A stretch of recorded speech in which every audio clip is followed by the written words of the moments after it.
no puede tolerar acciones que pretendan interrumpir por la fuerza el proceso democrático. Cuando España encuentre una empresa colectiva que supere todas esas diferencias, España... Un español o un puñado de españoles que se angustian pensando en la salvación del país, allí hay un ánimo... Unas fuerzas leales que luchan al lado de los trabajadores. ¡Viva la República! Compromiso de la corona con la Constitución y con la democracia. Mi entrega al entendimiento y a la concordia de los españoles y mi compromiso como rey con la unidad y la permanencia de España.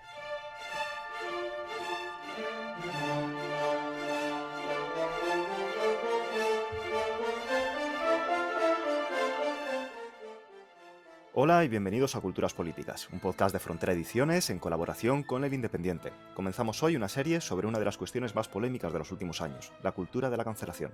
La libertad de expresión se encuentra cada vez más constreñida por lo políticamente correcto y puede llegar a suponer una amenaza para una de las columnas que sustenta la democracia liberal. Para ayudarnos en este análisis contamos hoy con Manuel Toscano, profesor de Filosofía Moral en la Universidad de Málaga. La mayor parte de la carrera investigadora del profesor Toscano gira en torno al concepto de democracia y más recientemente de la autoridad. Gracias por acompañarnos, Manuel, bienvenido. Muchas gracias, David. Además, contamos con el escritor y periodista Álvaro Petit, bienvenido. ¿Qué tal? Y también con el director de Culturas Políticas y profesor de la Universidad Rey Juan Carlos, David Sarias. Buenos días. Hola, buenos días, Javier, ¿qué tal? Desde la misma universidad les habla también Javier Collado. Antes de presentar la cuestión, simplemente recordarles que pueden dejarnos sus sugerencias y opiniones a través del correo electrónico culturaspoliticas@fronteraediciones.com y del Twitter @culturpol. Ahora ya sí, entremos en materia.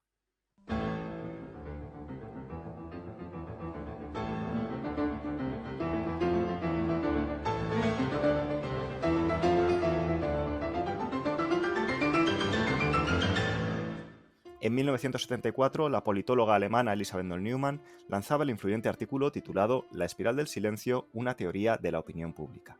La académica señalaba un fenómeno con el que todos estamos familiarizados en nuestra vida diaria. El ser humano es más reticente a dar a conocer sus opiniones si piensa que el grupo puede rechazarle por ellas, de forma que puede haber una mayoría silenciosa, por recuperar la idea nixoniana, que se sienta en clara minoría, simplemente porque nadie es capaz de verbalizarla. En plena era de las telecomunicaciones, la espiral del silencio cobra formas muy distintas y a muchos niveles diferentes. Los usuarios de redes sociales siguen y son seguidos casi en exclusiva por sus correligionarios, radicalizándose mutuamente, mientras el anonimato les da la oportunidad de atacar al rival sin aparentes consecuencias. Esto, sumado a una sociedad occidental cada vez más enrocada en una visión individualista y egocéntrica de sus derechos, ha llevado a la aparición de una idea que se está extendiendo como la pólvora: lo que no me gusta oír es una afrenta contra mis derechos. La cultura de la cancelación es un concepto que ha cobrado cada vez más protagonismo en los últimos años. Hordas de justicieros y ofendidos se abalanzan a la protesta, generalmente más virtual que presencial, contra cualquier cosa con la que no están de acuerdo. El humor fue uno de los primeros damnificados, como advertía ya en 2018 el anuncio de Navidad de una conocida marca de embutidos. Hoy en día hacer un chiste sale tan caro que es un lujo que muy pocos se pueden permitir.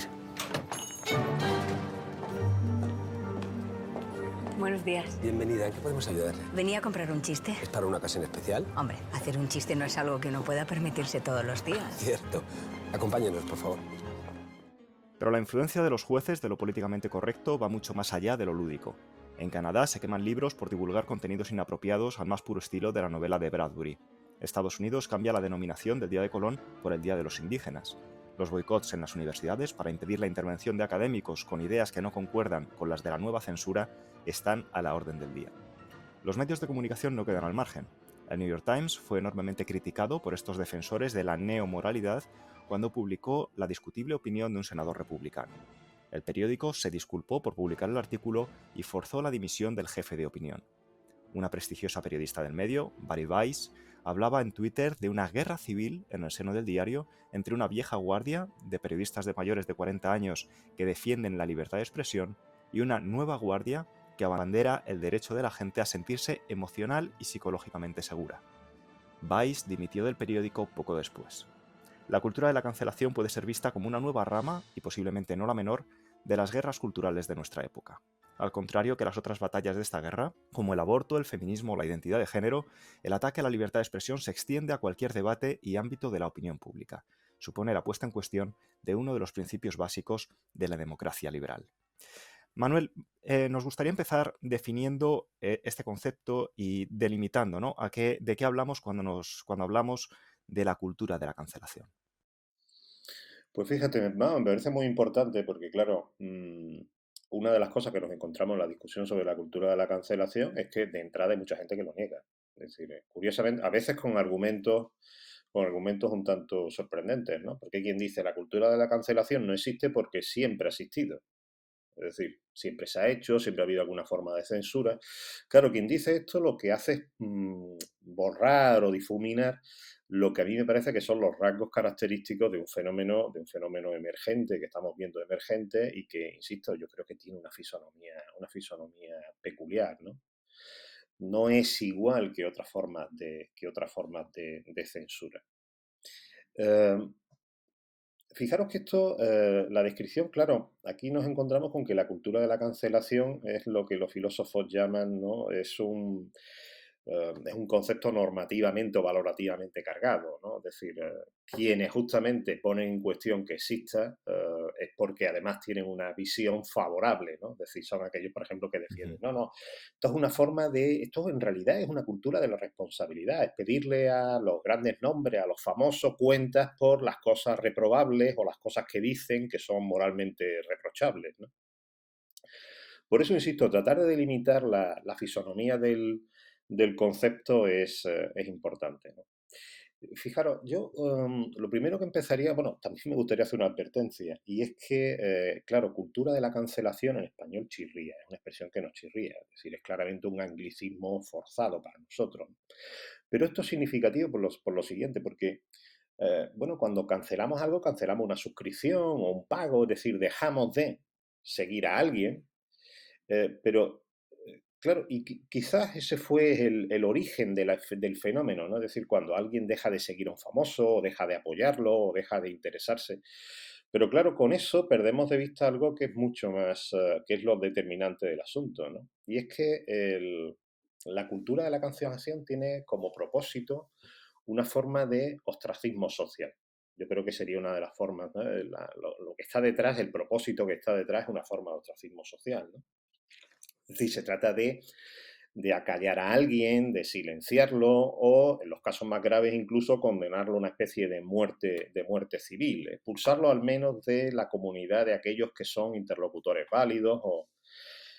Fijaros que eso afecta especialmente, tiene que ver con el trabajo y con la reputación originalmente, ¿no? Es decir, pensad, por ejemplo, en actores, en cineastas, etcétera, a los que se les... En fin, bueno, se trataba de no atenderlo. Pero si queremos prestar atención a lo que a mí me parece que son dos rasgos cruciales, insisto, de este fenómeno, creo que tendríamos que ver, por una parte, el modus operandi y por otra parte, la motivación ideológica.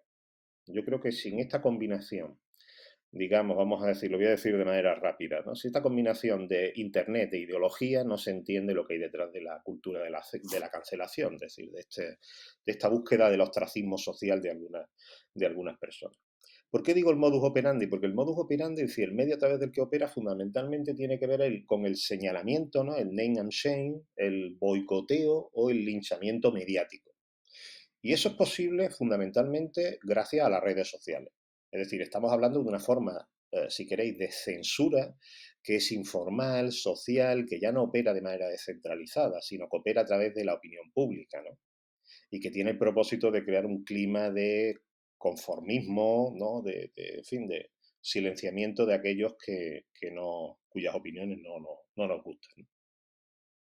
Pero fijaros, lo característico también es la motivación ideológica. Es decir, todo ello se hace en nombre de la lucha por la igualdad, por la justicia social, del combate contra el racismo, contra el sexismo, contra cualquier forma de discriminación o exclusión, ¿no? Lo cual, si luego tenemos ocasión, también sería una cosa interesante de ver, ¿no? Lo que yo llamaría la paradoja de la inclusión. Es decir, para incluir hay que excluir, ¿no? Eso es algo que tiene que ver con uno de los aspectos paradójicos de esa cultura de la cancelación. Entonces yo, fíjate, yo creo que esa combinación, por una parte de Internet, o si quieres, de redes sociales, y por otra parte de motivación ideológica, por eso se la ha asociado a la cultura de la cancelación, con el movimiento woke o el movimiento en pro de la justicia social, yo creo que eso es clave para entender este magma, ¿no?, que a veces designamos como cultura de la cancelación. Y si me permite, eso, si recordáis, en cierto modo, veníamos hablando, casos ha habido desde hace muchos años, ¿no? Venían repitiéndose, ¿no? Javier ha mencionado algunos, ¿no? Pero probablemente el mayor aldabonazo ante la opinión pública acerca de lo que está sucediendo fue la famosa carta de Harper's, ¿os recordáis, no? De los Sí. eran 153, los 153 intelectuales, entre los que había algunos como, por ejemplo, yo qué sé, Jonathan Haidt, pero también Chomsky o J.K. Rowling, ¿no? No voy a mencionar, pero eran nombres bastante famosos. Y ese fue el primer aldabonazo a la opinión pública de que algo estaba sucediendo, o al menos el que hizo que mucha gente se llamara la atención. Y curiosamente, si uno lee esa carta, en esa carta aparecen estos dos rasgos. Es decir, se trata de crear un clima de conformismo ideológico que ahoga la libertad de expresión, pero todo ello se hace en nombre de la justicia social y en nombre de la lucha contra la discriminación. Es decir, tiene una clara motivación ideológica. Álvaro, ¿querías comentar algo? Sí, a mí me gustaría, Manuel, conectar una de las cosas que ha dicho Javier en su introducción con la definición que acabas de dar. Y es ese vínculo con lo que se ha venido a llamar, y además está muy en boga ya desde hace un tiempo largo, las guerras culturales. Es decir, yo que lo conecto con los dos elementos del modus operandi, que yo estoy de acuerdo contigo que es lo más importante, porque si os fijáis, en la cultura de la cancelación o los temas son variados. Es decir, no es un movimiento de lucha por un determinado aspecto, sino que van cambiando, pues puede ser, se da o se produce con respecto a la historia, con respecto al trabajo académico, con respecto a la proyección pública de los famosos. Por eso creo que lo importante es el modus operandi. Y hasta qué punto este modus operandi, sobre todo ese segundo punto que tú mencionabas de base ideológica, no, todo esto de la cultura de cancelación no es más que un fenómeno de intentar imponer una hegemonía cultural en el que lo mismo nos sirve la historia que la mala actuación de un personaje público que en el fondo el tema nos da igual, lo que queremos es, o lo que se pretende es imponer una hegemonía cultural. Totalmente, estoy totalmente de acuerdo. Y además creo que una de las es muy interesante ver la relación entre cultura de la cancelación y guerra cultural, porque fijaros, en cierto modo podríamos decir que el propio hecho, como decíamos antes, el propio hecho de si existe o no la cultura de la cancelación se ha convertido en una especie de guerra cultural. Sí. Quiero decir, de un lado y de otro, hay quien lo nieguen, quienes no lo niegan, ¿no? Pero yo creo que lo que tú señalabas me parece particularmente importante. La cultura de la cancelación, eso que llaman el modus operandi, ¿no? Del boicoteo, del name and shame, del linchamiento, es también en la forma en que operan esas guerras culturales hoy. Por eso, en cierto modo, la cultura de la cancelación, como tú señalabas, tiene tiene ese carácter, a mí me da la impresión, transversal. Sí. Porque claro, detrás de eso lo que hay, y fíjate, por eso pues no solo hablamos de cancelación, sino de cultura de la cancelación, porque se trata de crear un determinado clima, una determinada atmósfera, ¿no?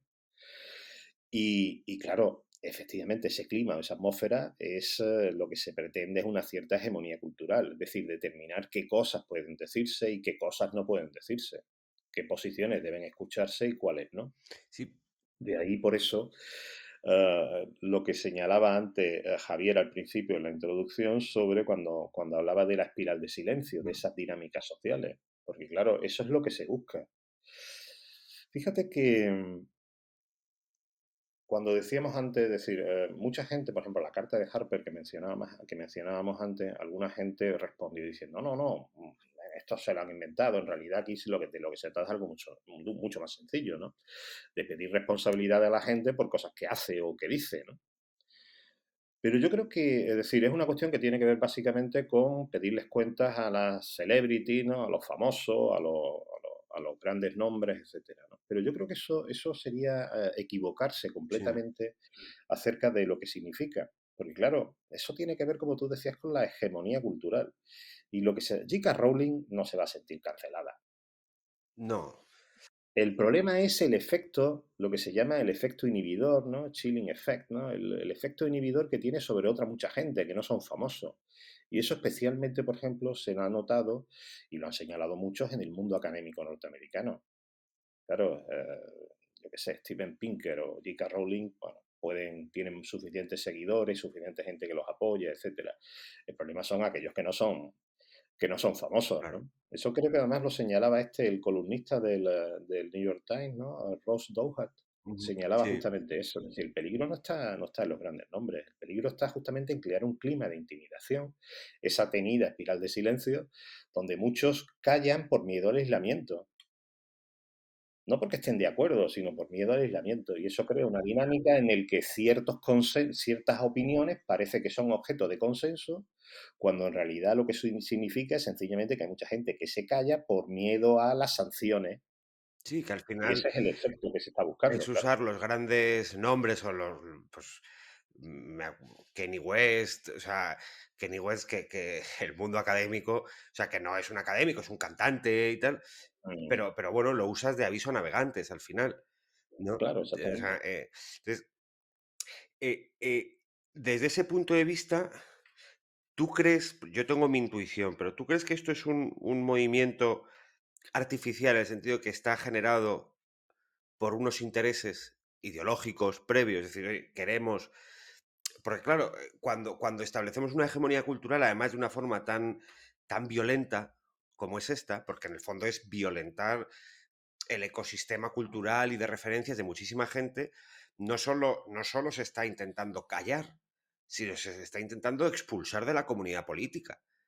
Es decir, al Exactamente. final, y eliminar, porque parte de creo, a lo mejor estoy equivocado, pero parte de la representación política en sociedades como la española, por ejemplo, en general en sociedades democráticas, no solo se ejerce por la vía formal del voto, sino también hay una representación cultural en la que uno va a una librería y encuentra libros que encajan con ese mundo particular. Entonces, es, por un lado, expulsión de la comunidad política, pero por otro lado, negarle cualquier tipo de representación cultural en la sociedad.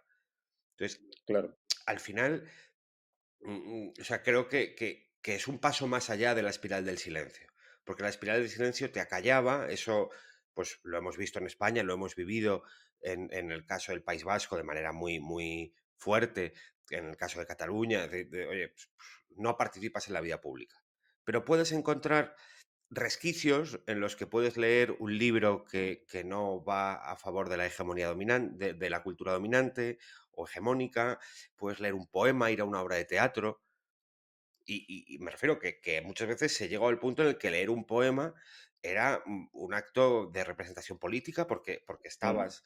Entonces, ¿no crees que este fenómeno al final lo que hace es da un paso más allá? O sea, decías una palabra que yo creo que es la perfecta, que es el ostracismo, pero el ostracismo violento, ¿no? O sea, es un paso más que la espiral del silencio, o una espiral del silencio más refinada, si quieres. Sí, porque claro, por eso fíjate, yo insistía antes en la importancia que tiene Internet, por ejemplo, ¿no? Y las redes sociales. Yo creo que sin la forma en que las redes sociales han cambiado la conversación pública o afectan a eso que a lo mejor de manera un tanto eufemística llamamos conversación pública, no se puede entender este fenómeno. De ahí que yo creo que tiene rasgos absolutamente novedosos, que no son, decir, bueno, formas de conformismo social o ideológico siempre ha existido de una manera o de otra, o presiones a favor de la conformidad en cualquier sociedad existen, ¿no? Lo que es importante ver son los rasgos Propios, de sí. lo que tenemos delante. Y claro, yo creo que la novedad tiene que ver con que si quiere la cultura de la cancelación la podemos relacionar con otras cosas que nos señalan y que estamos viendo en la conversación pública. Por ejemplo, lo que algunos han llamado el virtus signaling, ¿no? La exhibición, el exhibicionismo moral o o los fenómenos de grandilocuencia moral, ¿no? Que vemos en las redes sociales. el hecho de que determinado tipo de opiniones son celebradas como moralmente buenas y forman una especie de clubes, ¿no? Es decir, ahí el efecto que tienen que ver, o la relación que tiene que ver con ciertas políticas de identidad. Y sobre todo con algo que yo creo que la cultura de la cancelación no se puede, de lo que no se puede desvincular la cultura de la cancelación, que es el amplio uso de la retórica estigmatizante. Es decir, Claro. una de las formas en las que podemos echar a alguien de la conversación pública es sencillamente ponerle el adjetivo, ponerle el calificativo o el rótulo pertinente. Aquel rótulo, fíjate, que no es simplemente que nos sirva para decir no estamos de acuerdo, sino aquel que sencillamente lo echa de la conversación pública. Es decir, ya es alguien con el que sostiene tales opiniones con el que no se puede hablar porque esas opiniones son completamente inaceptables, ¿no? Esa retórica estigmatizante que vemos, por ejemplo, con el uso del término fascista, ¿no? O con el término revisionista, de los que hemos hablado en los últimos meses bastante. Yo creo que ahí estamos viendo esa conexión entre la cultura de la cancelación o el modo en que opera la cultura de la cancelación y otras cosas, otros fenómenos característicos. Sí. Sobre eso podemos hablar, ¿no? Decía Javier antes sobre la espiral de silencio, ¿no? Pero claro, la espiral de silencio se ve, por así decir, reforzada, esa dinámica se ve reforzada por ciertas tendencias o ciertas formas en que funcionan las redes sociales. Pensad, por ejemplo, en las cascadas informativas, pero también las cascadas a favor de la conformidad, ¿no? O sencillamente las cámaras eco y sobre todo la polarización. Yo creo que sin ese tipo de dinámicas que vemos funcionando en las redes sociales, difícilmente se entendería, digamos, la forma en que opera esa cultura de la cancelación. No sé si te he Sí, sí, respondido sí, a no, la, no, si te he perfectamente, sí, respondido sí, a la, sí, a la cuestión. perfectamente. Con esto que comentabas precisamente ahora, Manuel, de las cámaras eco, ¿no? Y de cómo funcionan las redes sociales, comentábamos también en la introducción. Al final estamos yendo quizá incluso un paso más allá, ¿no? Con eso que es quizá nos permiten las redes sociales hacer una visión absolutamente irreal sobre cómo es nuestra sociedad, en tanto que seguimos generalmente a los que son de nuestra cuerda, ¿no? Y vemos nuestra propia opinión replicada una y 100 veces pues en Twitter, en Facebook o en Instagram, más allá pues de la consonancia cognitiva habitual de que pues antiguamente pues uno compraba el periódico que coincidía con sus ideas y escuchaba la cadena de radio que coincidía con sus ideas, ¿no? Pero ahora es que quizá pasa a un nivel micro en el que ya seguimos a la gente que coincide con nosotros, ¿no? Y quizá eso nos conforma a cada uno de nosotros una visión del mundo donde tenemos razón siempre, porque al final no seguimos ideas que se nos opongan y por tanto refuerza nuestra idea de que nuestra postura es la correcta y que por tanto el resto son los que están equivocados, ¿no? Eso llevado a la máxima expresión pues puede derivar en esta cultura de la cancelación. No sé qué te parece. Sí, claro. Aquí lo que nos encontramos es sencillamente decir, bueno, los incentivos que ofrecen determinados medios, determinadas dinámicas sociales, junto con determinados rasgos obviamente, de la naturaleza humana, como el miedo al aislamiento, ¿no? Esa es la confluencia que nos interesa. Pero fíjate que eso que tú señalas, por ejemplo, sobre la espiral de silencio, en realidad es lo que hoy hablamos de cascada de conformidad, ¿no? Es decir, fíjate, hay mucha gente que cree determinadas cosas cuando ve que otra mucha gente la cree. Pero es que hay otra mucha gente que hace como que cree determinadas cosas al ver que hay mucha gente que la cree, ¿no? Ese es uno de los efectos, ¿no? Pero claro, también está la famosa ley de polarización de la que habló Kant Sunstein, que vemos en funcionamiento clarísimamente en esas conversaciones entre los que piensan igual, ¿no? En esas cámaras eco. Y fijaros cómo funciona, porque Sunstein la llama hasta una especie la considera una ley, ¿no? Porque es una cosa que además se ha comprobado experimentalmente, ¿no? Si tú pones a una serie de personas que piensan lo mismo y los pones a discutir o a hablar entre ellos, lo que encontrarás es un desplazamiento hacia el extremo. Es decir, de esa conversación no salen más moderados, sino que salen, digamos, más reforzados y se han movido hacia el extremo. Claro, eso es lo que permite precisamente, de ahí que, por ejemplo, Sachstein considera la importancia de que siempre nos veamos expuestos a gente que piensa diferente. Porque el hecho simplemente de la mera exposición a argumentos distintos contrarresta o sirve para de alguna manera compensar esa tendencia a moverse hacia el extremo que promueve la conversación entre iguales. Fijaros una cosa, es decir, entonces el diálogo no siempre es bueno, ¿no? En el sentido de que en algunos casos, cuando se produce entre gente que piensa de manera similar, lo que hace es moverlos hacia posiciones más radicales o más extremas. Y eso es lo que estamos viendo, eso es lo que estamos viendo claramente en las redes sociales, ¿no? Fíjate que aquí el efecto es, por una parte, todo el mundo encuentra podríamos decir, su nicho. Hoy es más fácil que cada uno encuentre, pero al mismo tiempo es mucho más fácil que uno solo oiga el eco de sus propias palabras, es decir, que oiga sencillamente a los que tienen opiniones exactamente iguales, con el efecto justamente de extremar sus puntos de vista. De ahí decía Sunstein la necesidad de que, uno se encuentre, por ejemplo, en el periódico, o se encuentre en la vida continuamente con gente que que discrepa, que eso es fundamental, el verse expuesto a otros puntos de vista.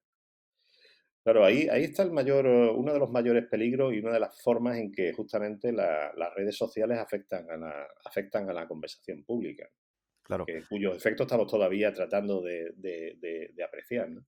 Os estaba escuchando hablar y me quería volver al principio de lo que ha comentado Manuel, cuando hablaba de que cancel se traduce mal al castellano, pero es que en realidad también se traduce mal al inglés. Es un neologismo que se deriva de las redes sociales y además creo que es importante subrayarlo porque en el propio mundo anglosajón, que es de donde procede todo esto, todavía están intentando gestionar el propio término de cultura de la cancelación. Esto, como lo definimos, cuáles son las dimensiones que tienen de novedad, de fenómeno nuevo. Comentábamos en la previa que Manuel comentaba en la previa, decir, bueno, es que hay gente que dice que la cultura de la cancelación en realidad existió siempre. Esto no es nada nuevo. Y escuchándoos a vosotros, hablabais ahora acerca del fin de la amenaza a la libertad de expresión y yo quería plantear una cosa, porque normalmente cuando hablábamos de creaciones de consensos, de contención de la libertad de expresión, habéis mencionado también a Noel Newman. Tradicionalmente, hasta ahora, esto se ha producido desde el Estado. De hecho, todo nuestro sistema de libertad de expresión, de libertades individuales, lo que se supone que hace es y lo hemos creado a lo largo de 200 años, es proteger al individuo frente a la opresión del Estado, que es es la entidad que tiene la capacidad coactiva de mandarnos callar. El ejemplo de Manuel es el macarcismo en una sociedad libre y lo que, de hecho, Noel Newman tiene en la cabeza cuando está hablando de espiral de silencio es la situación que se genera en torno a la expansión del nacionalsocialismo en Alemania, que lo que hace es ahogar el disenso, pero tú tienes un Estado muy opresor que está sosteniendo ese fenómeno. Sin embargo, la situación que tenemos ahora, estos grupos que persiguen limitar, digamos, o crear un nuevo consenso, crear márgenes fuera de los cuales ya no puedes hablar, esto se está produciendo dentro de la sociedad civil. Esto no es el Estado. Se está produciendo dentro de la prensa, dentro de las industrias culturales, se está produciendo entre un grupo que sí es una élite porque tiene acceso a los mecanismos de creación de cultura, pero no es el Estado. No son leyes. A la gente se destruyen carreras, pero a través de destruir reputaciones, no de enviar los que lo comentábamos al principio, no de utilizar el poder de la policía. Sí, yo quiero añadir una cosa y es que ese proceso, antes, el ejercicio de censura, y lo conecto con la libertad de expresión, era un ejercicio, era algo vertical, es decir, era el Estado que censuraba. Y ahora se ha convertido en un fenómeno horizontal. Es decir, ahora el Estado tiene una poca capacidad de censura por ejemplo, de la prensa. En España la prensa no está censurada. Sin embargo, ejerce una mayor presión la sociedad. Si va a estar bien visto o mal visto. Y eso se ve muy bien, por ejemplo, si uno coge un tema, el que sea, y ver cómo han cambiado los editoriales de prensa o de determinada prensa de 10 años a hoy, ¿no? Entonces, ese fenómeno que tiene mucho que ver con lo de las redes sociales y el modus operandi, me gustaría añadirlo a la reflexión de David para tu comentario, Manuel. Sí, a mí me parece crucial, fíjate, cuando ya hablaba antes de la motivación ideológica, pero sobre todo del papel que tienen las redes sociales y, bueno, la infraestructura que ofrece Internet, justamente lo que quería señalar, eso que me parece que es muy pertinente. Es decir, claro, se trata de una forma de censura cuyo rasgo más novedoso es que opera, como tú dices, de manera horizontal y no vertical. Eso me aludía cuando decía que, bueno, tenía mucho de boicoteo, señalamiento, pero multitudinario, informal. Claro, es una forma de atentado o de amenaza contra la libertad de expresión que opera a través de la sociedad civil. Claro. No es la forma de censura oficial, no es el que te manden a la policía o que los jueces te impidan decir determinadas cosas. Y eso es clave para comprender esa conformación, esa especie de presión ideológica, pero de carácter... y fijaros, como decía también David, que sobre todo afecta a reputaciones y Sí, carreras. sí.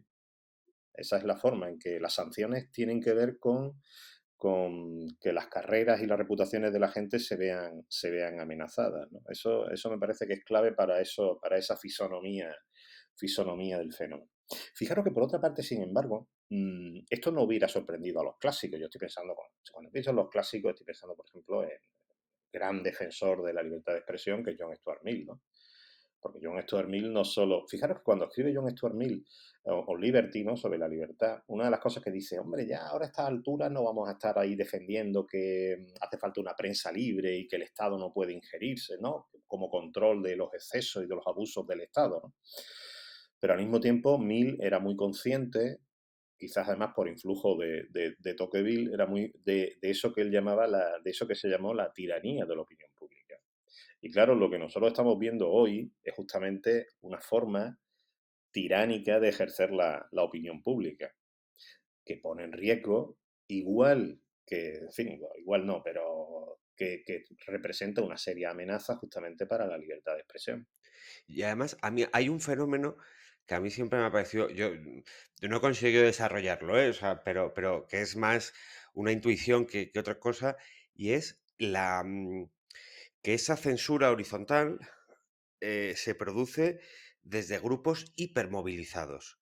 Es decir, por poner un ejemplo concreto, eh, eh, eh, todo el tema de Colón, la revisión histórica, etcétera.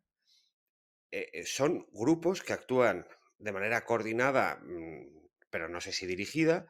Lo que es seguro es que hipermovilizados por la idea de que lo que están haciendo es lo moralmente correcto. Entonces, Ujú. ese fenómeno me parece súper llamativo porque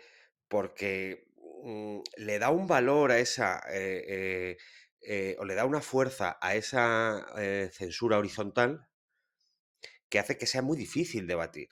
Porque si tú lo que tienes son 4 individuos que ejercen una presión social de manera aislada, bueno, pues eso puede ser esquivable y el riesgo para la libertad de expresión, para un sistema de libertades, puede ser asumible, si quieres. Pero cuando lo que tienes son grupos mayores o menores, pero hipermovilizados, hipercohesionados por la idea de que lo que están haciendo es salvar el mundo, con eso qué haces, o sea, ¿cómo haces frente a eso? No para imponer tus ideas, sino para que te dejen exponerlas. Quiero decir que al final son grupos de acción, y de acción ideológica, que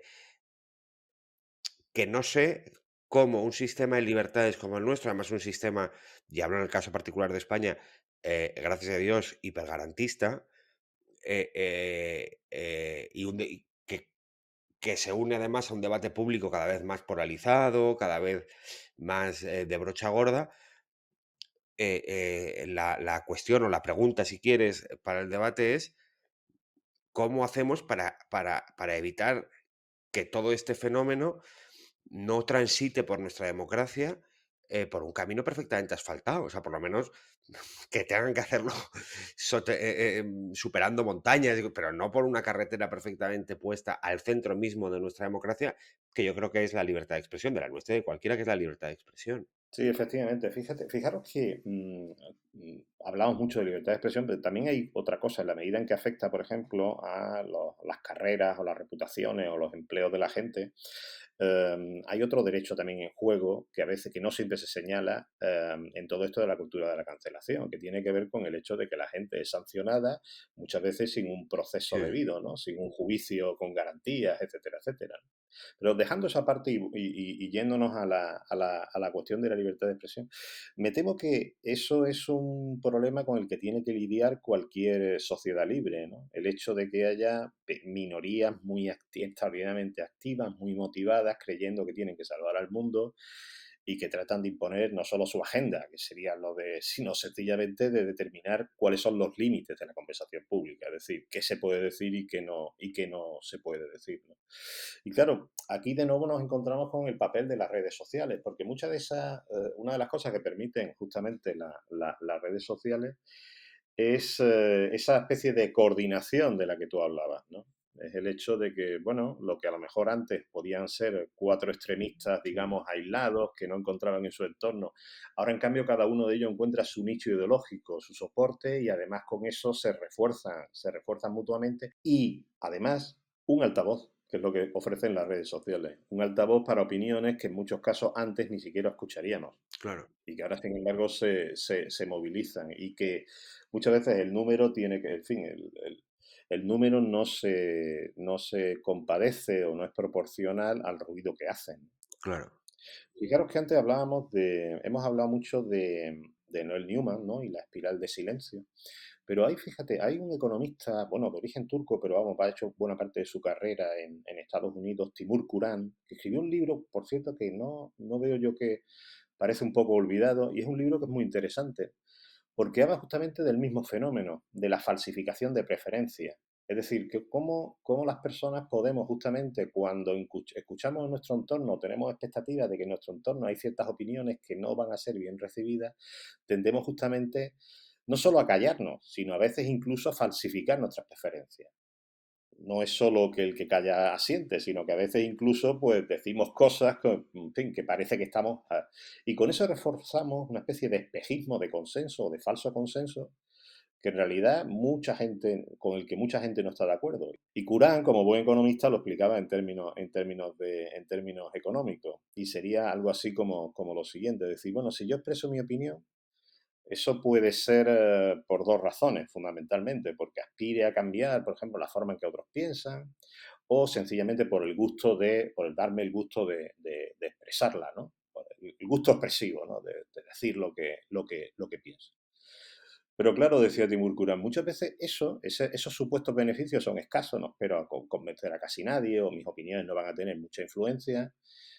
Bueno, el gusto expresivo tampoco es comparado, por ejemplo, con los costes sociales que pueden acarrearme, ¿no? De sanciones, muchas de esos costes sociales son las expectativas que yo tengo acerca de esos posibles costes, ¿no?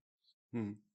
Y yo creo que justamente esas minorías vociferantes funcionan porque, claro, eso que decíamos antes de un rasgo de la naturaleza humana, ¿no?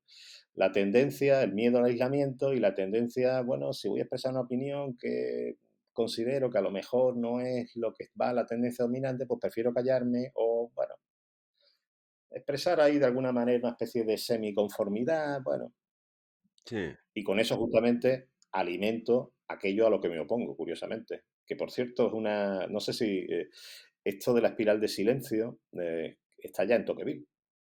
Lo describe Tocqueville, si no recuerdo mal, el antiguo régimen y la revolución. Ujú. Nos hablabas antes, Manuel, de un término que has comentado, la paradoja de la inclusión, ¿no? De hasta qué punto precisamente la libertad de expresión también juega aquí su papel, ¿no? En la defensa de los derechos, de otros derechos, quizá, al margen del derecho a la libertad de expresión. Si puedes comentarnos un poco más sobre esta cuestión. Bueno, fíjate, la paradoja de inclusión, lo que me hizo pensar en ella o lo que me llamó la atención fue precisamente, ¿no os acordáis cuando Barry Weiss, que tú lo has mencionado, creo que Javier, que tú lo mencionaste antes, ¿no?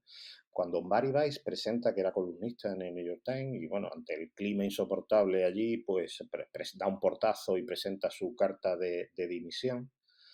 Fijaros, ella lo que viene a decir es algo, viene a expresar en esa carta, que fue una carta muy, muy famosa, viene a expresar algo así como lo siguiente. Dice, es en nombre de la inclusión por lo que se excluyen determinadas ideas, ¿no? Es decir, es en nombre de hacer una sociedad más justa, inclusiva, que dé la voz a los que han sido oprimidos o los que han sido injustamente tratados, por lo que consideramos que hay ciertas opiniones que no se deberían escuchar. No deja de ser una paradoja. Para hacer una sociedad más inclusiva, resulta que tenemos que expulsar o considerar que no deberíamos escuchar a todos aquellos que expresan opiniones que nos parecen reprobables en algún sentido, ¿no?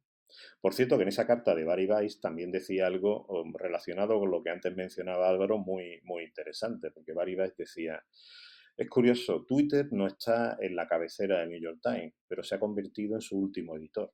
Sí, sí, sí. Fijaros que no se puede expresar de una manera más rotunda esa influencia que tienen las redes sociales hoy sobre los medios de comunicación. Además, Claro. influencia además que, como vemos, en muchos casos resulta negativa. Pero fíjate, Manuel, esta idea que comentas tú ahora sobre esta inclusión, quizá la palabra o la deriva que nos lleva a esta inclusión es casi más bien una homogeneidad social, ¿no? La sociedad, más que inclusiva, lo que se aspira es a que sea homogénea y que todo el mundo piense Ujú. de esa determinada manera, ¿no? Porque al final la cancelación de la que hablamos va un poco también en esa línea, ¿no?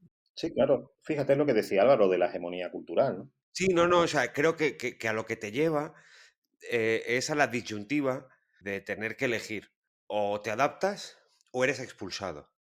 Y eres Ujú, expulsado con deshonor, con deshonra, con escarnio público y además no se trata de que pierdas tu puesto de columnista o tu puesto de profesor, sino de que lo pierdas y no vuelvas a ejercerlo nunca.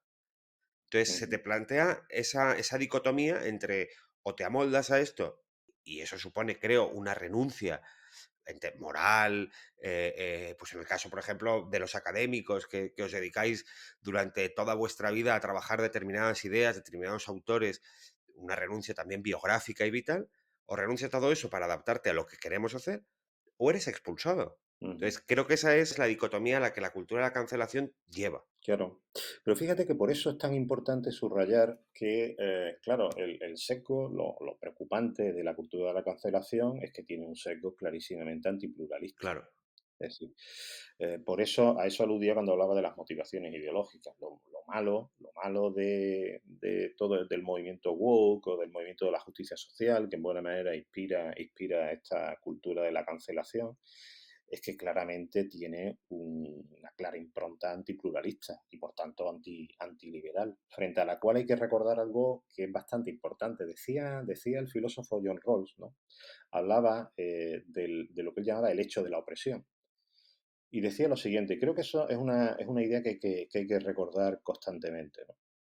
Decía, claro, allí donde vemos una sociedad homogénea en cuanto a creencias, en cuanto a una sociedad moderna, ¿no?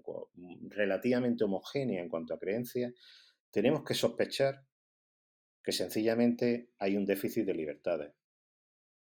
Porque allí, decía Rawls, allí donde hay instituciones libres, es decir, donde los derechos de la libertad de pensamiento, la libertad de expresión, las libertades fundamentales están garantizadas, lo que encontramos es, de forma natural y espontánea, es la diversidad de opiniones.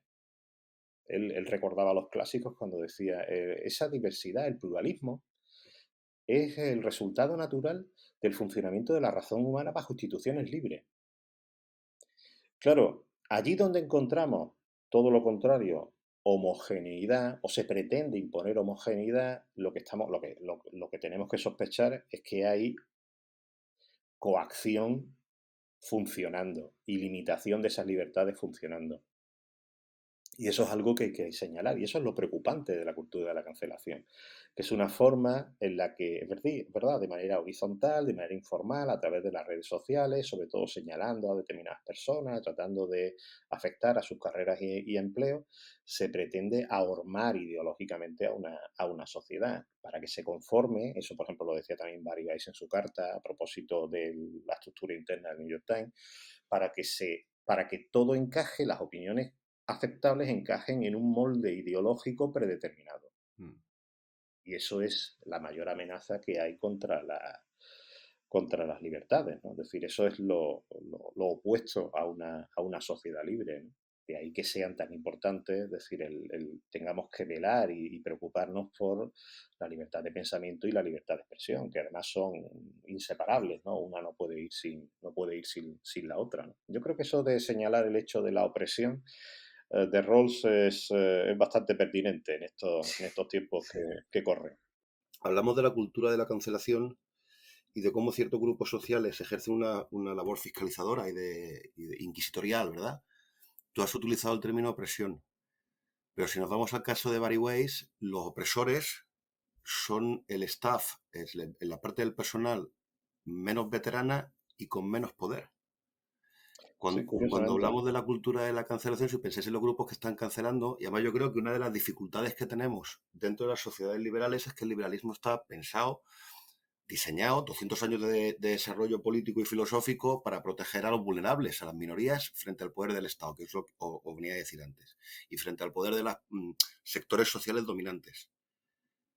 Si pensamos en el argumento de los grupos más ruidosos en torno a que han generado la cultura de cancelación, son precisamente grupos que se presentan como los vulnerables, que se presentan como la víctima. Entonces, claro, en un régimen de libertades esto te cortocircuita, porque se supone que nosotros lo que tenemos que hacer es precisamente proteger a la minoría, proteger al vulnerable, proteger al marginado. Y son estos grupos que efectivamente, vamos a no negar la mayor, los afroamericanos pues son un grupo tradicionalmente marginado, la minoría transexual pues es una minoría tradicionalmente marginada y apartada de la sociedad. Entonces yo creo que aquí se ha producido una inversión en la que hay grupos minoritarios que han pasado, el principio liberal ha entrado, se ha centrifugado, digamos, se ha acelerado y hemos pasado de protección de las minorías a que estas minorías, que efectivamente han estado tradicionalmente marginadas, proyecten sus intereses particulares sobre el común de la sociedad. Porque además son minorías que los que perpetran la cancelación, los ruidosos, los que pertenecen a estas minorías, pero tienen posiciones de poder que son nuevas. Twitter es un fenómeno nuevo. Cuando se produce un fenómeno de silenciamiento a través de Twitter, son élites, porque son élites, son lo que Kotkin llamaba nuevas clerecías, ¿verdad? Que aquí yo creo que lo fundamental es nueva. O sea, ¿esto cómo lo gestionamos como sociedad? Cuando tú tienes un grupo que está marginado, que lo está, que esto es innegable, y que intenta compensar su situación marginal, presente o pasada, a través de la imposición y de la coacción. Que además es una forma de coacción que el liberalismo tolera. Porque yo es que creo que eso habéis venido un poco arriba con la victimización. A ver, un señor te dice que sugiere que hay que cancelarte, tú que te sigan en Twitter, pues oye, pues eres muy libre de hacerlo. O sea, mi problema con la cultura de la cancelación es que yo no sé cómo gestionarla. Porque aprovechan las herramientas liberales. Claro. Y utilizan argumentos liberales. Claro, ahí, bueno, es que hay unas cuantas cosas en lo que ha señalado. Fíjate que hay el equívoco, voy a empezar por lo menor, ¿no? Por una de las cosas que has dicho y que al principio lo apunté, pero quizás no quedó suficientemente claro. Fíjate, ¿acordáis de la distinción que hace Hirschman entre salida y voz, ¿no? Como formas de protesta, me puedo ir. Fíjate que cancelación, la ambigüedad que tiene el término cancelación es que parece aludir al mecanismo de la salida. Es decir, bueno, dejo de seguir, pues no me intereso. Cosa que es perfectamente. Es decir, yo considero que alguien ha hecho reprobable, pues ya no voy a sus conciertos, ya no compro sus discos. Pero eso es una cosa, eso sería la salida, y otra cosa el mecanismo de la voz, que sería el activar la denuncia, el nombrarlo, el boicotearlo, el que nadie lo compre, etcétera, etcétera. Y claro, la cancelación va por este segundo sentido, no solo por el primero. De ahí la importancia de esa megafonía que ofrecen las redes sociales. Y con eso voy a lo que tú planteas. Fíjate, en el caso de lo que mencionabas, ¿no? Del caso de New York Times, pero eso también se ha hablado, por ejemplo, de otros grandes periódicos internacionales como Le Monde, donde se ha planteado también esa especie de corte generacional, ¿no? Es decir, los de más de 40 años defendiendo la libertad de expresión, mientras que los los más jóvenes teniendo posiciones más favorables a la cultura de la cancelación. Fíjate que en principio la paradoja podría parecer, bueno, pues entonces son los que tienen una posición menor, los que están ahí imponiendo, claro, pero ahí aparece justamente el efecto de las redes sociales y la amplificación que ofrecen las redes sociales. No es solo dentro de la estructura del periódico, sino arropados por todo el movimiento en las redes sociales, etcétera, y en la opinión pública. Y hombre, yo también distinguiría, cosa que hay que tener cuidado, eso por ejemplo en algunos debates académicos, en algunos casos que ha habido en las universidades americanas de cultura de la cancelación, yo creo que habría que tener cuidado entre separar por una parte las minorías y por otra parte quienes dicen hablar en nombre de las minorías. Eso es muy importante. Es decir, porque, claro, esto es un asunto con el que nos vemos muchas veces, con el que hay que lidiar en la conversación pública democrática, ¿no? Es decir, no siempre quienes dicen representar a un determinado grupo o a una determinada minoría en realidad representan o pueden ser, es decir, eso es un mecanismo muy habitual, ¿no? De identificación, ¿no? No, yo soy el que hablo por ellos, ¿no? Por ejemplo, en el caso de algunos profesores norteamericanos que se han visto en problemas, a lo mejor por leer en clase un texto donde se mencionaba la palabra nigger, ¿no? La N-word, ¿no? La palabra con N, ¿no? Como dicen allí, porque es un tabú innombrable. Resulta que mientras que los estudiantes afroamericanos no estaban preocupados por el asunto, por ejemplo, si se leía un texto de Martin Luther King, que vas a leer el texto de Martin Luther King y vas a...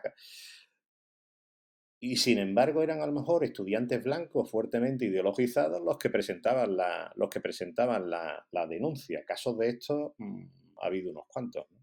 Pero efectivamente yo estoy de acuerdo contigo en que, en cierto modo, la cultura de la cancelación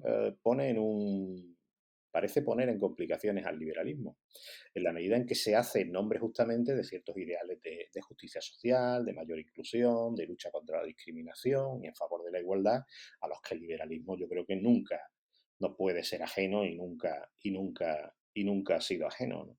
Además, yo estaba pensando ahora que lo has dicho en el caso de George Floyd, cuando matan a George Floyd, las imágenes estas que se ven de afroamericanos que están sufriendo los disturbios, y una parte muy significativa, las principales víctimas de la violencia son los propios afroamericanos que viven en los barrios más pobres. Y ellos están intentando, o sea, aparecen imágenes en televisión diciendo, bueno, es que esto a mí no me representa. Estas protestas violentas no representan a toda la comunidad afroamericana, representan a unos cuantos, y yo lo que quiero es orden y paz. O sea que está bien que hayas hecho esta puntualización, que hay que distinguir entre los líderes autoproclamados y luego la comunidad real. Pero aún así yo creo que Perdona, David, te pongo una interrupción, porque Sí. fíjate, además tenemos aquí casos muy recientes. Yo estoy pensando, por ejemplo, en los nacionalistas catalanes, ¿no? Es decir, claro, hay una especie de patología muchas veces de la conversación pública y de la política democrática que consiste en que el que se reclama como portavoz utiliza siempre el juego de la sinécdoque, ¿no? Es decir, toma siempre la parte por el todo por la parte, ¿no? Como en aquellos los nacionalistas catalanes que se dicen, no, ellos son los que hablan por todos los catalanes, no, oiga, usted habla por los que le votan o por la parte que está de acuerdo con sus opiniones independentistas, pero no habla por todos los catalanes, ¿no? Y eso pasa demasiado a menudo. Fíjate, Manuel, que además está muy bien que hayas, porque no sabía yo cómo introducir esta distinción. Y era un poco lo que yo quería que veremos en el podcast. Es que no toda la cancelación es igual. Además, tú acabas de mencionar un caso que es el del nacionalismo catalán, que esto sí que no tiene absolutamente nada de nuevo. El fenómeno de la opresión pública en Cataluña es una forma de creación de consensos desde arriba, desde la autoridad pública, de control de los medios de comunicación tradicionales y de ejercicio de la violencia física de toda la vida. Se llama esto, tú y yo tenemos compañeros en la universidad que esto lo han sufrido. Y hace poco salió el ejemplo de Sacabát, que esto es un ejercicio de violencia, además con respaldo activo por la vía pasiva de la autoridad, de los Mossos d'Esquadra que no intervienen. Y yo creo que esto es radicalmente distinto a lo que yo por lo menos tiendo a pensar cuando hablan de cultura de la cancelación, que son estos grupos marginales que tratan de proyectar sobre la esfera pública y de imponer en la esfera pública cuestiones que desde el punto de vista liberal tradicional son privadas. Pues tu identidad sexual, tu identidad, tus características raciales, es un poco lo que siento insistir, pero es que tenemos un sistema legal, político y filosófico que se ha desarrollado durante 200 años dirigido a el hecho, tu identidad racial, sexual o de género es irrelevante. Hemos creado un sistema de igualdad basado en la dignidad del individuo y de ceguera política. Da igual qué religión profeses, qué preferencias sexuales tengas. Esto se suponía que se apartaba de lo público. Esto es una cosa privada en la que el poder político, incluso el social, las mayorías sociales, lo que deben de hacer es retirarse y que cada cual haga lo que quiera. Y eso, un poco lo que decía antes, se ha centrifugado y ahora tenemos estas minorías intentando el caso del colectivo transexual. Yo creo que es el más relevante. Hemos pasado de protegerles a que ellos impongan ciertos valores sobre la mayoría social. El caso de J.K. Rowling, yo creo que es maravilloso cuando ella dice, mire, es que una mujer tiene útero. Y una minoría muy pequeña, que además es muy pequeñita, son un 0,05% de la población, trata de proyectar esos intereses privados, particulares y minoritarios sobre el conjunto de la sociedad. Que es un poco lo que iba yo. Es que lo que intento preguntar es, ¿esto cómo se soluciona? O incluso, ¿lo queremos solucionar? Porque, que es lo que iba antes, es un debate entre agentes sociales en el seno de la sociedad civil en el que el Estado de momento echa para atrás o entra a rebufo. No es una forma de coacción estatal. No sé si me estoy explicando. Me estoy explicando fatal. Sí, perfectamente. Pero creo que se me está entendiendo, ¿no? Al final siempre entra el Estado. Cuando, por ejemplo, tiene que regular quién tiene que entrar en qué baño o quién tiene que ir a qué prisión. Pero el origen del problema no está ahí. Entonces, yo no sé en qué medida nos estamos ahogando o deberíamos de tomarnos esto como pues mira, es que es lo que hay. Es que es lo que ocurre cuando tienes una sociedad libre. En tanto en cuanto el Estado siga siendo neutral, pues tú, oye, en vez de quejarte o en vez de quejarnos de la cultura de la cancelación, lo que tenemos que hacer es participar en el debate y combatir a estas minorías con sus propias armas. Y una última cosa, ya le paso la palabra a Álvaro. También estamos dando la impresión de que esto es una especie de conspiración, ¿no? De que están como organizados. Y no es así en ningún caso. Habéis mencionado a Bari Weiss, que últimamente es la campeona de la libertad de expresión, ¿no? Porque como tiene que dimitir el New York Times, pero es que Bari Weiss, como uno de sus principales saltos a la fama, fue montándole un mega escrache a uno de sus profesores en la universidad porque era insuficientemente entusiasta con el Estado de Israel. Claro, luego ella crece, sale de la universidad, se va al New York Times y se encuentra con que su propio petardo le explota en la cara, claro. O sea, me refiero a que, en el fondo, yo no sé en qué medida es sencillamente un fenómeno nuevo, impulsado por las redes sociales, que en sí mismos son un fenómeno que no terminamos de entender, cómo funcionan, cómo operan, qué consecuencias van a tener, qué nuevas normas de comunicación se están creando, y que estamos magnificando. Pues no sé si estoy siendo demasiado voluntarioso aquí. Manuel, yo creo que ha dado una clave y es que no es un valor, o sea, el valor no es tanto cuantitativo, sino cualitativo. Y ese valor cualitativo yo creo que, conectando con lo que tú decías, David, de cómo se operan, cómo se gestiona desde un sistema liberal, yo creo que el gran problema, yo estoy de acuerdo contigo en que el Estado liberal o la democracia liberal se encuentra frente al problema de decir, oye, está diseñada para proteger a las minorías. Lo que pasa es que las minorías han cambiado sus preferencias, ya no quieren ser respetadas, ahora quieren imponerse. O la dificultad creo que está en que para hacerlo emplean la retórica, a veces falsa, pero del propio sistema liberal. Es decir, las palabras que usan son libertad, democracia, derechos, además lo usan en plural, no individualiza, no concretan el derecho, sino derecho, y que son términos, y de esto vosotros dos sabéis mucho más que yo, pero que son términos que no son ajenos a la democracia liberal, ni muchísimo menos. Os he hecho una observación muy importante. Democracia y liberalismo, cuidado que no son la misma cosa. No, efectivamente. Y que de hecho la pulsión natural democrática es profundamente liberal. Esto sí que lo decía Tocqueville, que él llega a Estados Unidos y se espanta. Y de hecho él dice, que yo creo que es pertinente para esta conversación, Estados Unidos no se convierte en una dictadura de la mayoría absolutamente opresiva, no por la ley, sino porque hay una sociedad civil muy fuerte, en el que hay muchas estructuras sociales que se compensan entre sí. No sé si me explico. Entonces yo no sé si no nos estamos haciendo, no sé, nos está explotando la cabeza, y lo que tenemos que hacer es dejar que el fenómeno siga su curso. Porque yo no veo una amenaza, me refiero, al final se van a generar, el hecho de que tengamos estos mecanismos, este mismo podcast, esto es un mecanismo de defensa. Estamos explorando lo que pasa. Porque desde luego la solución no puede pasar, o al menos eso me parece a mí, por revertir a la situación, además no puede en el sentido de que es imposible, de revertir a la situación anterior, donde tenemos unos gatekeepers, ¿no? Tenemos unos guardianes de la verdad en los grandes medios de comunicación que están forzando, que están excluyendo a ciertos discursos que nos resultan incómodos. Esto es el macarcismo, ¿eh? Y esto no va a volver porque Internet está ahí, y el New York Times efectivamente ya no es el guardián de la puerta. El New York Times ahora tiene que estar con un ojo puesto en Twitter. Otra cosa es que Twitter sea representativo de la mayoría, que yo creo que Twitter es otra élite. Que quizás sea el meollo del asunto. Es la aparición de estas nuevas clerecías que mencionaba yo antes, de estas nuevas élites, que además también son muy nuevas. O yo por lo menos no termino de entender cómo están operando. Fíjate, bueno, eso que planteas me parece muy interesante, ¿no?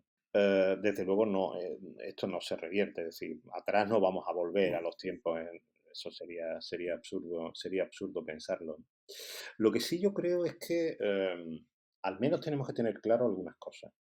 Y yo me da la impresión muchas veces que en la discusión actual nos confundimos. En cierto modo son aquellas cosas que aquellos 153 intelectuales señalaban en la carta de Harper, ¿no? Que es algo muy, muy importante, y es sencillamente la libertad de pensamiento y la libertad de expresión no son unos derechos cualesquiera, sino que son pilares fundamentales de cualquier sociedad libre. Y el ejercicio de esos derechos no es solo bueno para quienes los ejercitan, sino que es bueno para todos. Porque es bueno que tengamos porque de alguna manera, por utilizar el lenguaje de los científicos políticos, los científicos sociales, es decir, sin el ejercicio de esos derechos hay bienes públicos como la diversidad de opiniones o una cultura política pluralista que no tendríamos. Y eso nos interesa a todos. Pero fíjate que también hay un asunto tanto más importante y que concierne a la importancia de la libertad de expresión como, bueno, pilar fundamental de una opinión pública, de la formación de una opinión pública libre, sin la cual no es posible una sociedad democrática. Rawls, si alguno se acuerda, establece una prioridad de las libertades fundamentales sobre, por ejemplo, la persecución de la eficiencia económica o de la prosperidad, o incluso por encima de la búsqueda de una sociedad más justa. ¿Por qué esa prioridad? Que es una prioridad claramente que le da al pensamiento de Rawls su carácter liberal, ¿no? ¿Por qué los liberales tenemos que dar esa prioridad? ¿No? Porque en cierto modo, fijaros, los que hablan de la cultura de la cancelación nos invitan a pensar que, bueno, la libertad de pensamiento, la libertad de expresión puede ser subordinada a la búsqueda de la justicia o de una sociedad más justa. ¿Por qué no puede subordinarse? Pues por una razón muy sencilla, y es que si al final sacrificamos la libertad de expresión en nombre de la justicia social, al final no tenemos ni libertad de expresión ni justicia social. Porque ¿cómo podemos determinar que los fines que perseguimos son realmente valiosos? Que son los adecuados en las circunstancias sociales. ¿Cómo podemos determinar que los medios que ponemos para perseguir esos fines son realmente los medios más adecuados?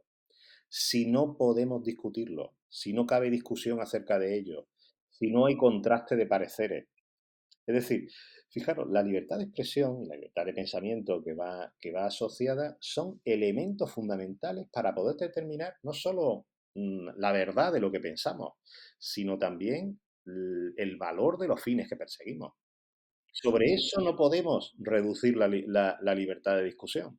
Y eso significa, pues en algunos casos, decir, a veces escuchar cosas que son del todo inconvenientes o incluso extravagantes. Porque nos beneficia a todos esa pluralidad y ese contraste de pareceres. Esa al menos, fíjate, es la defensa clásica que se hace de la libertad de expresión, ¿no?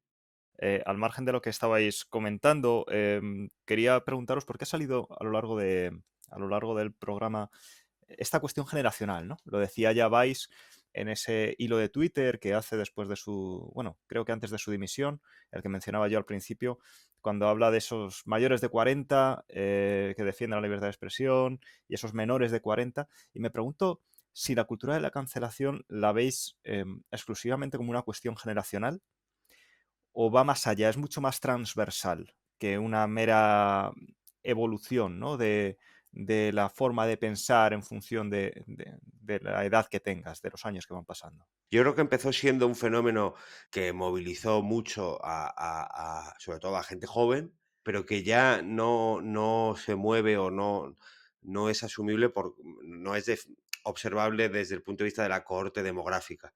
O sea, creo que ya esa horizontalidad de la que hablábamos antes en la censura se ha producido también en su penetración social. O sea, que ya no es una cuestión de jóvenes ni de mayores, ni siquiera, por ejemplo, las cuestiones raciales movilizan solo a los negros o a los...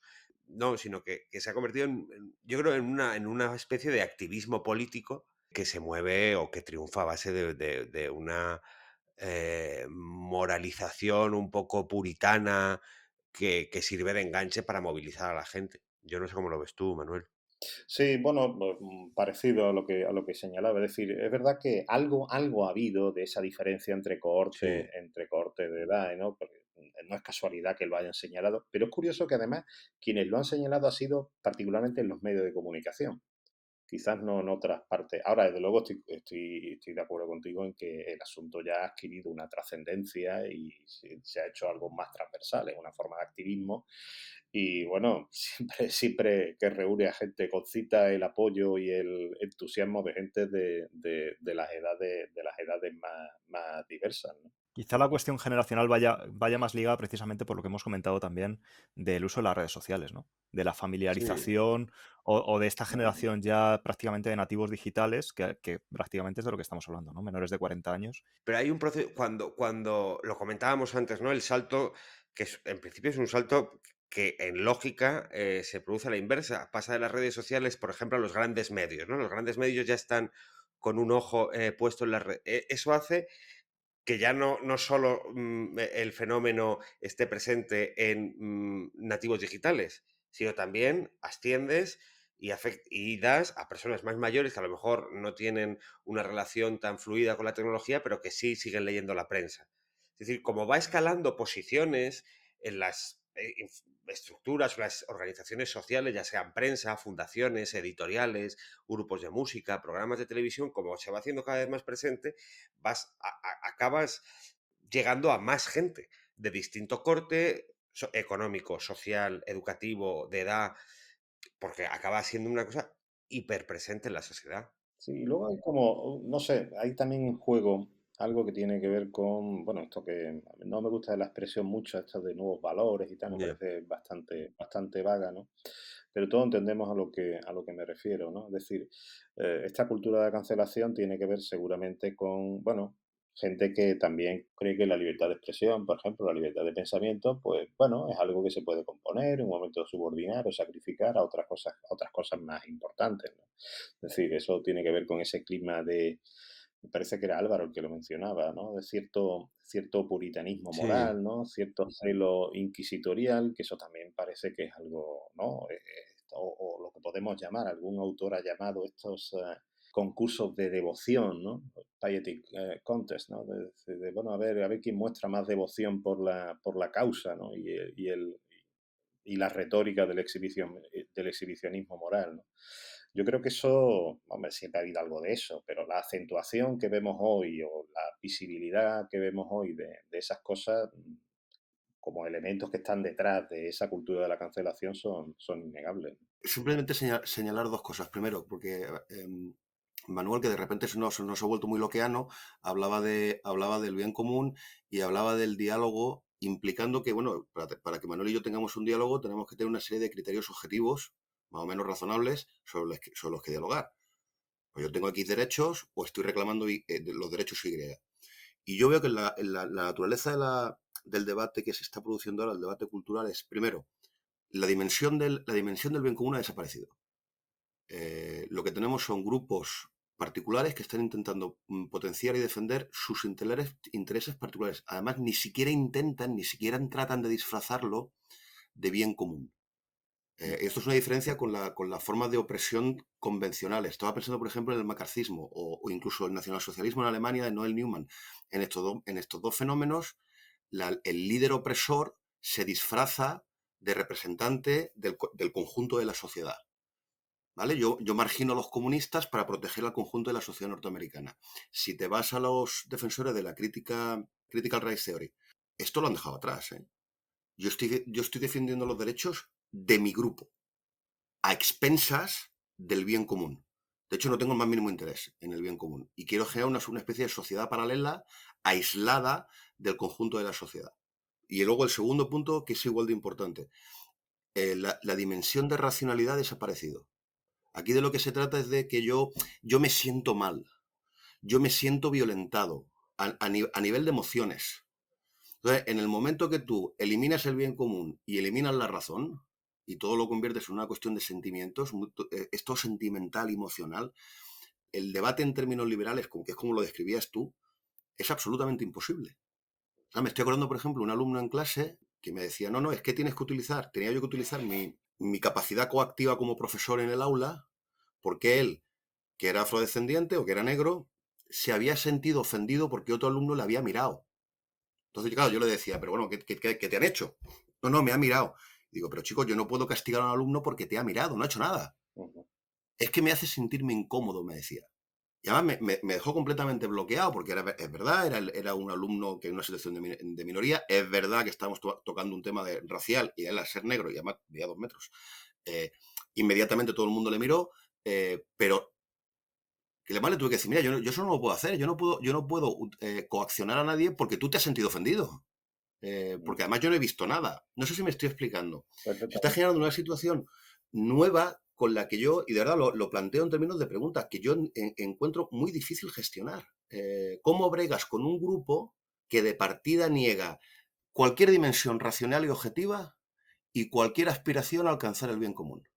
Eso que señalas me parece muy importante, porque fíjate que no se trata de mezclar cosas, ¿no? Pero detrás de ese trasfondo cultural en el que opera esa cultura de la cancelación, hay algo que no hemos mencionado, pero tú has introducido claramente, que es el asunto de las políticas de la identidad.